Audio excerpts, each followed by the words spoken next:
வாழ்க, குருவே துணை, குரு அடி போற்றி. நேயர்கள், ஜோதிட அன்பர்கள் அனைவருக்கும் அன்பான வணக்கங்கள். நான் உங்கள் வாழ்க வளமுடன் ஜோதிடர் ஸ்ரீ குரு சுந்தர வடிவேல். இப்போ பார்த்தீங்கன்னா 2025 செப்டம்பர் மாத பலாபலன்கள் ஒவ்வொரு ராசிக்கும் எப்படி இருக்கும், என்ன செய்யலாம், என்ன செய்யக்கூடாது, என்ன விதமான வழிபாடுகள் உகந்ததாக இருக்கும், நட்சத்திர பலன்கள் எப்படி இருக்குது அப்படிங்கிறதை பற்றி முழுமையாக நம்ம விரிவாக ஒவ்வொரு ராசிக்கும் நம்ம பார்க்க இருக்கிறோம். இந்த செப்டம்பர் மாதத்தோட நிறைய விஷயங்கள் நடக்க இருக்குது. அது என்ன அப்படின்னு பார்த்தீங்கன்னா, 4 கிரகங்களின் பெயர்ச்சி இருக்கக்கூடிய மாதம் அப்படின்னா அந்த செப்டம்பர் மாதம் தான். பார்த்தீங்கன்னா தொடர்ச்சியாக 13ஆம் தேதி செவ்வாய் பகவான் பயிற்சி ஆகிறார், செப்டம்பர் 13. செப்டம்பர் 14 அப்படிங்கிறது சுக்கிரன் பயிற்சி ஆகிறார். அடுத்து செப்டம்பர் 16 புதன் பகவான் பயிற்சி ஆகிறார்.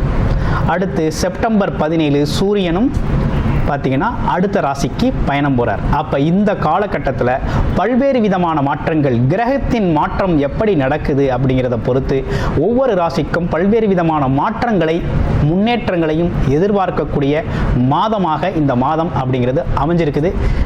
எந்தெந்த ராசிக்கு எப்படி இருக்குது அப்படிங்கிறத விரிவாக தெளிவாக இப்போ நம்ம பார்க்கலாம். இப்போ உங்கள் ராசிக்கு எப்படி இருக்குது அப்படிங்கிறத பார்ப்போம். ராசி காலச்சக்கரத்தின் 6வது ராசியாக இருக்கக்கூடிய கன்னிராசி அன்பர்களுக்கு இந்த காலகட்டம் அப்படிங்கிறது எப்படி இருக்குது? இந்த செப்டம்பர் மாதம், செப்டம்பர் மாதத்தை பொறுத்த வகையில் கன்னிராசி அப்படின்னு எடுத்துக்கிட்டோம்னாக்க, ராசிநாதன் எப்போ இது நாள் வரையும் 12ஆம் இடத்துல தான் இருக்கிறார். ஆரம்ப காலத்தில் செப்டம்பர் 16ஆம் தேதி வரையும் 12ஆம் இடம் இருக்கிறார். விரயஸ்தானம்னு சொல்லக்கூடிய அமைப்பில் கேது பகவானோடு இணைவு பெற்று விரையாதிபதியோடு இணைவு பெற்று இருக்கக்கூடிய ஒரு அமைப்பாக இருக்குது. அப்போ 16 செப்டம்பர் 16க்கு பிறகு இந்த மாதத்தின் பிற்பகுதியில் ராசிநாதன் ராசியிலே உச்சபலம் அடையக்கூடிய மாதமாக இந்த மாதம் அமைஞ்சிருக்கு. அப்போ இந்த மாதத்தில் நல்ல முன்னேற்றம் இருக்குமா அப்படின்னா, ஆரம்ப காலகட்டத்தில் விரயங்களும் விரய செலவுகளும் தவிர்க்க முடியாத அளவுக்கு இருக்கும். எப்படி தவிர்க்க முடியாத அளவுக்கு இருக்கும்? கண்டிப்பாக வீண் விரய செலவுகள் அப்படிங்கிறது இருக்கும். அது என்னென்னா, உடல் ஆரோக்கியம் சார்ந்த மருத்துவமனை செலவுகள், அடுத்து பார்த்திங்கன்னா பயணம் சார்ந்த செலவுகள், அடுத்து பார்த்திங்கன்னா வெளிநாடு வெளியூர் சார்ந்த அமைப்புகளில் உள்ள செலவுகள், சில பேர் தொழில் சார்ந்த முதலீடு செலவுகள், இப்படின்னு பல்வேறு விதமாக ஒவ்வொருத்தருக்கும் செலவுகள் இருக்கக்கூடிய அமைப்பு இருக்குது. கல்வி செலவு, குழந்தைகளோட கல்வி செலவு, படிப்பு செலவு அப்படின்னு செலவுகள் தவிர்க்க முடியாது. ஒரே நேரத்தில் பல செலவுகள் வரும். ஒரே நேரத்தில் குடும்ப செலவு அப்படியே பட்டியல் போட்டது மாதிரி தொடர்ச்சியாக வரும். சமாளிக்க முடியாத ஒரு தன்மை அப்படிங்கிறது உருவாகும். கடன் வாங்கணும் அப்படிங்கிற ஒரு எண்ணம் வரும். கடன் வாங்கி செலவு செய்யக்கூடிய சூழ்நிலைகளும் உருவாகும். ஸோ இப்படிப்பட்ட விஷயங்களோடு தான் இந்த மாதம் அப்படிங்கிறது ஆரம்பிக்குது ஆரம்ப காலத்தில். ஆனால் செப்டம்பர் 16க்கு பிறகு மாற்றம் நடக்குது. என்ன விதமான மாற்றம்? இந்த குழப்பம், தடுமாற்றம், மனசில் இருந்த பிரச்சனை, உடல் ஆரோக்கியம் சார்ந்த பிரச்சனை இதெல்லாம் சரியாகி செப்டம்பர் 16, 17க்கு பிறகு பார்த்தோம்னா ஒரு தைரியம், தன்னம்பிக்கை, எதையும் சமாளிக்கலாம், எப்படிப்பட்ட விஷயத்தை எப்படி கையாளலாம்னு புத்திசாலித்தனமாக எல்லாத்தையும் செயல்படுத்தி இவை அனைத்திலிருந்தும் விடுபடக்கூடிய ஒரு அமைப்பு அப்படிங்கிறது உருவாகும். அப்போ நல்ல காலம் அப்படிங்கிறது இந்த செப்டம்பர் 16க்கு அப்புறம் ரொம்ப அற்புதமாக இருக்குது. இந்த காலகட்டத்தை நீங்கள் பயன்படுத்திக்கலாம். இந்த 12ஆம் இடத்துல இருக்கக்கூடிய சூரிய பகவானோட மாற்றமும் அது எப்போ அப்படின்னா செப்டம்பர் 17ஆம் தேதியே மாறுது. அப்போ சூரியன் 17ஆம் தேதி மாறுறார். அடுத்து செவ்வாய் பகவான் பார்த்தீங்கன்னா 14ஆம் தேதியே மாற்றம் வருது. அடுத்து சுக்கிரன், 2க்குடைய சுக்கிரன், 2 9க்குடைய சுக்கிரன் அப்படிங்கிறவர் கரெக்டாக 12ஆம் இடத்துல அமர்றார். அப்போ குடும்ப செலவு, பயணச்செலவு, அப்பாவுக்கான செலவு, பூர்வ புண்ணிய செலவு, குழந்தைகளுக்கான செலவு அப்படிங்கிறதெல்லாம் கண்டிப்பாக உண்டு. அதுலேயும் குறிப்பாக மனைவியோட உடல் ஆரோக்கியத்தில் கூடுதல் கவனம் எடுத்துக்கங்க. அது மட்டும் இல்லைங்க, பார்த்து பேசுங்க. வீண் வாக்குவாதம், சண்டை, வம்பு, பிரச்சனை, கோர்ட்டு கேஸுன்னு போயிடாமல் கொஞ்சம் விட்டு கொடுத்து போகக்கூடிய காலகட்டமாக இந்த காலகட்டம் கன்னிராசிக்கு இருக்குது. கன்னிராசி அப்படின்னாலே புத்திசாலித்தனமாக இயங்கக்கூடிய அமைப்பு இருக்குது. தன்னோட ஆசைகள் அனைத்தையும் எந்தெந்த காலகட்டத்தில் யார் யார் மூலமாக எப்படி சூதனமாக செயல்படுத்தி கொள்ள முடியும் அப்படிங்கிறதெல்லாம் திட்டமிட்டு செயல்படுத்தக்கூடியவர்கள் கன்னிராசி என்பவர்கள். திட்டம் போட்டு வாழக்கூடியவர்கள். உங்களோட திட்டம் அப்படிங்கிறது கொஞ்சம் பார்த்து கொஞ்சம் மாற்றி இந்த காலத்துக்கு ஏற்ற மாதிரி கொஞ்சம் மாற்றம் செஞ்சுக்கங்க. உடலுக்கும் மனதிற்கும் குடும்பத்திற்காகவும் ஆமாம் செஞ்சுக்கிட்டீங்க அப்படின்னா ரொம்ப சிறப்பாக இருக்கும். உங்களோட ராசிக்கு பார்த்தீங்கன்னா கண்டகச்சனி பாதிப்பு இருக்குது, மறந்துடக்கூடாது. கண்டகச்சனி பாதிப்பு இருக்குது. நேராக 7ஆம் இடத்துல சனி பகவான் அழுத்தமான பார்வையை திணிக்கிறார். அப்போ கணவன் மனைவி அப்படிங்கிறது சார்ந்த விஷயங்கள், நண்பர்கள் சார்ந்த விஷயங்கள், கூட்டு தொழில் சார்ந்த விஷயங்கள், போட்டி பந்தயங்கள் சார்ந்த விஷயத்திலாம் பொறுமையாக கவனமாக செயல்படணும். இல்லைன்னா ஆட்சி அதிகாரங்கள்லாம் மாற்றப்பட்டுரும். மனசில் பல்வேறு விதமான சிக்கல்கள் உருவாயிடும். கொஞ்சம் கவனமாக செயல்பட வேண்டிய அமைப்பு அப்படிங்கிறது இருக்குது. சரி, வேற அப்படின்னா எல்லாத்தையும் சமாளிக்கக்கூடிய ஆற்றல் அப்படிங்கிறது உங்களுக்கு செப்டம்பர் 16க்கு அப்புறம் ரொம்ப அற்புதமாக வரும். எல்லாத்தையும் ஒரு கை பார்த்துடலாம். அதே நேரத்தில் தொழில் அப்படிங்கிறது கை கொடுக்கும். செய்கின்ற தொழில் ரொம்ப கை கொடுக்கும். தொழில் வளர்ச்சி அடையும். தொழில் சார்ந்த திட்டங்கள் நிறைவேறும். ஆமாம், எல்லாமே ரொம்ப அற்புதமாக இருக்கும். அப்போ எதில் கவனம் எடுத்துக்கணும், எதில் கூடுதலாக நல்லா இருக்கும், எது சார்ந்த விஷயங்கள் சிறப்பை தருது அப்படிங்கிறதெல்லாம் நம்ம இப்போ நிறைய விஷயங்களை பார்த்துட்ருக்கோம். படிக்கிற குழந்தைகளுக்கு படிப்பு ரொம்ப சூப்பர், அட்டகாசமாக இருக்கும். புத்திசாலித்தனமாக படிப்பாங்க. ஆமாம், வல்லவனுக்கு வல்லவன் உண்டு வையகத்தில் அப்படின்னு சொல்கிறது மாதிரி நீங்கள் எவ்வளோ பெரிய அறிவாளியாக இருந்தாலும் உங்கள் கூட போட்டி போடுறதுக்கு இன்னும் கொஞ்சம் பெட்டர். உங்களை விட மூத்த அறிவாளி உங்க கூட போட்டி போடுவார், இருந்தாலும் உங்களை ஜெயிக்க முடியாது. அப்படிப்பட்ட ஆற்றல் கிடைக்கும், புத்திசாலித்தனமான ஆற்றல் கிடைக்கும்.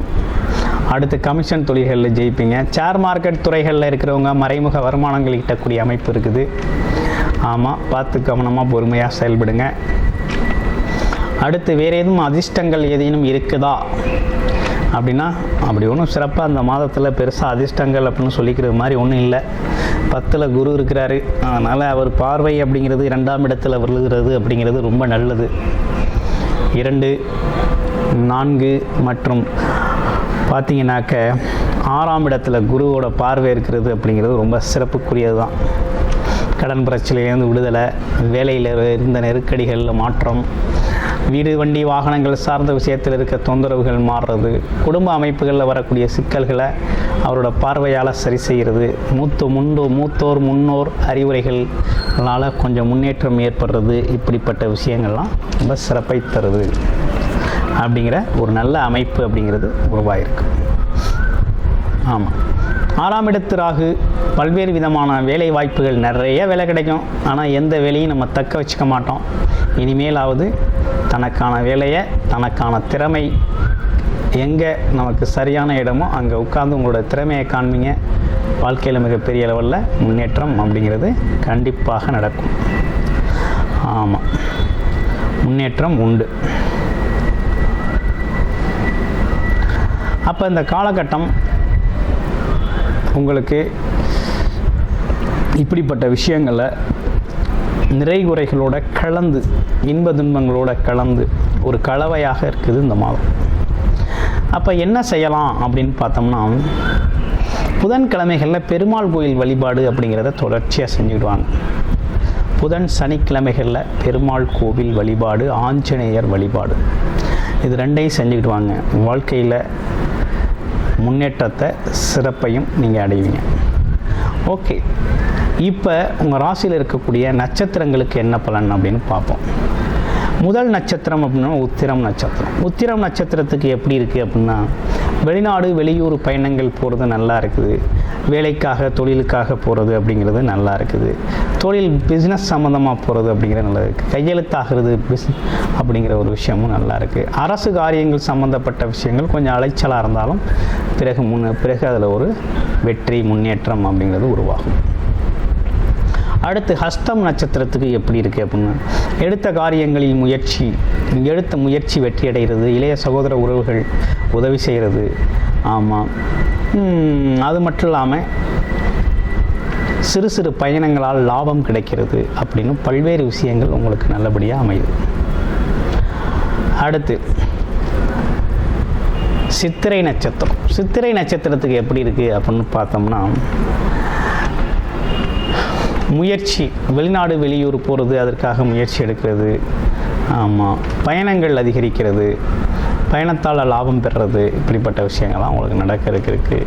தேவையில்லாத அசிங்கம், அவமானம், வம்பு, சண்டை இதெல்லாம் வந்து பார்த்திங்கன்னா இந்த காலகட்டத்தில் அதுலேருந்து விடுபடுறது, ஒதுங்கி நிற்கிறது, இப்படிப்பட்ட விஷயங்கள்லாம் உங்களுக்கு சிறப்பை தரும். அது மட்டும் இல்லைங்க, எப்போதும் இல்லாத அளவுக்கு ஒரு முயற்சி, ஒரு சுறுசுறுப்பு, ஒரு முன்னேற்றம், எதையும் பார்த்தவொடனே உடனே செய்யணுங்கிற ஆர்வம் அப்படிங்கிறதெல்லாம் உங்களுக்கு அதிகமாகவே வரும். அப்போ முயற்சிகள் கை கொடுக்கக்கூடிய காலகட்டமாக இருக்குது, அதிர்ஷ்டத்தை தரக்கூடிய காலகட்டமாக இருக்குது. அப்போ எடுக்கிற முயற்சி, உங்களோட முயற்சி தான் உங்களுக்கு அதிர்ஷ்டம், உங்களோட முயற்சி தான் உங்களுக்கு அதிர்ஷ்டத்தை தரும், முன்னேற்றத்தை தரும் அப்படிங்கிற மாதிரி இருக்குது. ஆக மொத்தத்தில் இவை அனைத்தும் இந்த கிரக மாற்றங்களால் ஏற்படக்கூடிய கோச்சார நிலை பலன்கள்.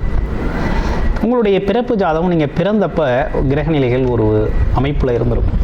அந்த அமைப்பில் ஒவ்வொரு காலகட்டத்திலையும் ஒவ்வொரு கிரகத்தின் ஆதிக்கம் அப்படிங்கிறது ஒவ்வொரு காலகட்டத்திலையும் மாறி மாறி வரும்.